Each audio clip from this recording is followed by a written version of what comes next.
Ayan po, kakatapos ng ulan at ang walang filter. Ayan po, pakita ang muka, huwag ikahiya. Okay, ayan po. Kakatapos ng ulan. Ayan po. Tumutulo na rin yung mga ibang mga ano dito. Yung mga sa aming ayan, kaluludo. So, Lord, alam ko Lord, mag-provide ka ng to fix it. Diba? Ito may pang-fix na rito filter. Joke. Walang filter man na bago po kayo. No? So, yan po talaga. No? Kalbo pa. Diba? Ipakita ang itsura. Huwag ikahiya. Kaya lang Lord, pag nakita niyang siyempre, ito ang wangis na yun ang mukha mo di ba? So, smile.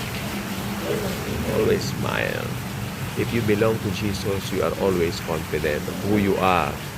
Okay, so yan.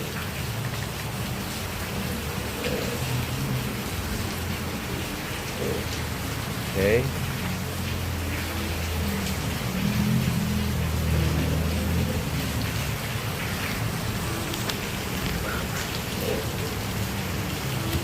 Minsan papaputo ko na yung buko, baka magmukhang bata pa ako sa ganito. What do you think? What do you think?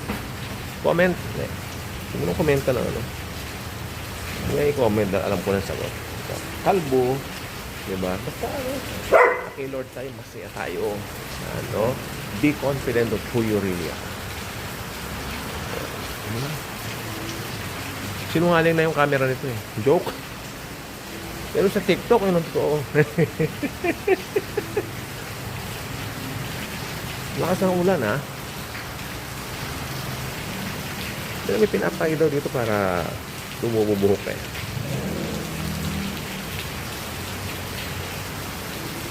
Napaayos ko ng siguro na baba. Ayan.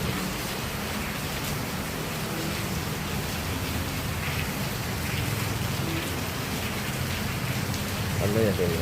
Side view. O, diba? Takot ba kayo? Hindi. Be proud of your faith. Because our faith belongs to the Lord. I want you to comment. Wag bad,